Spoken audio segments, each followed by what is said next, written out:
Hey, Facebook friends, this is Waylon Lewis, and I just read this quote on Twitter about how single life can be addictive, and I thought it was kind of wonderful and awesome. Twitter, Facebook, Instagram, they can be full of lots of BS, lots of noise, but once in a while, some wonderfulness sneaks through.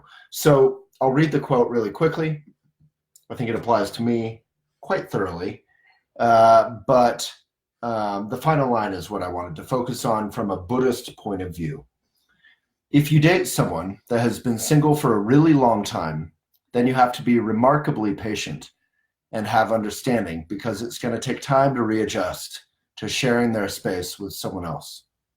Don't pressure them. Single life can be addictive. So,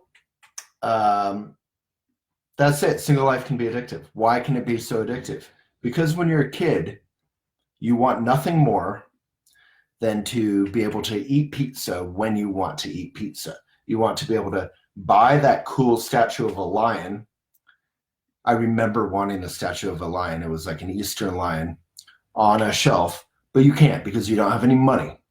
And then you think of being an adult, like this dreamland of being able to do whatever you want.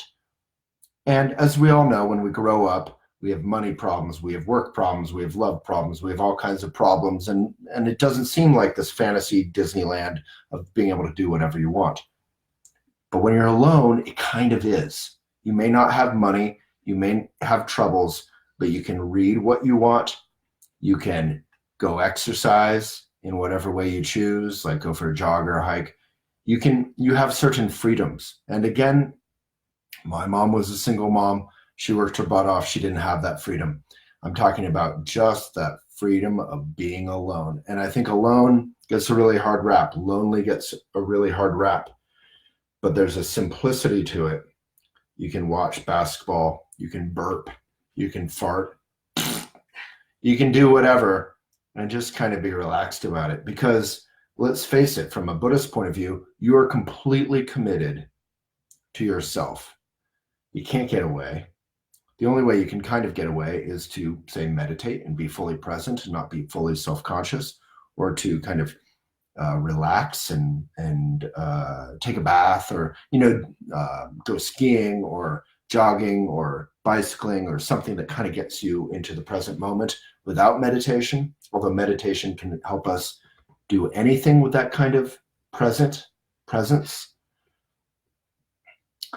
So right now, I've been dating for a little while, and there's a simplicity and a freedom to aloneness that I don't have anymore, and I miss it, and I love it. That said, there's a complication and a compromise and a joy and a richness and a chaos to being with other people, whether it's a family or a partner, that is wonderful too. So the grass is greener both directions, right?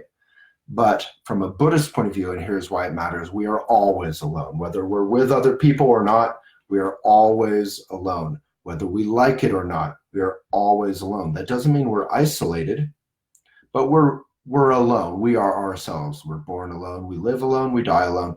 And this isn't some weird libertarian thing. We are connected with others. We are interdependent.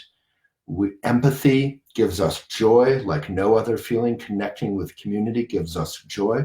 But fundamentally, we're responsible for making friends with ourselves, not just the fun parts of ourselves, the parts of ourselves that we think are charming or good looking, but the hard parts of ourselves, the embarrassing parts of ourselves, the grumpy bear, as I called myself in the morning when I first wake up, parts of ourselves, the pimples, the wrinkles, the little muffin top,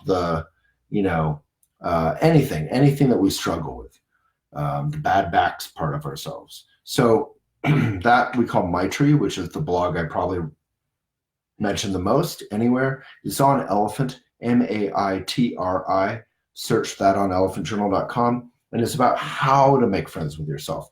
Because it's easy for anyone to say, especially on social media, oh, make friends with yourself. Oh, alone is great. But making friends with yourself takes work.